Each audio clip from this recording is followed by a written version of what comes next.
Hi and welcome to today's video. Today we'll be blending two beautiful colors in acrylics, which is the brilliant purple and white. So in case you don't have the same colors, don't worry about it. You can always mix your colors in your palette. So to get a purple, you will have to mix a little bit of blue and red, and then you'll also have to add some white to it. So the amount of colors that you use, the amount of purple that you require, it'll depend on how much of blue and red that you're mixing. Sometimes you may need to mix more red, sometimes you may need to mix more blue.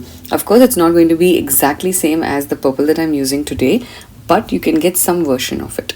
So I've got a squeeze of it and I've put that on the top, and I'm going to put some titanium white at the bottom.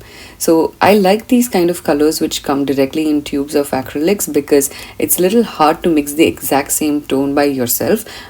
So these are nice pastely colors, and these are generally a little difficult to mix by ourselves.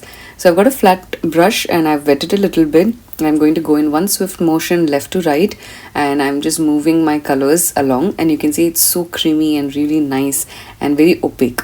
So when it comes near the white, I'm going to just pick a little bit of white and blend it towards the top. I'm not blending it completely at the bottom, and I'm going a little bit curved in my strokes. I'm not going perfectly aligned in terms of left to right because I like to give a little bit of texture, and you can learn this style as well. So just make sure that you don't stop blending. Just keep going left and right, and you will notice that your entire blend becomes extremely smooth and very beautiful.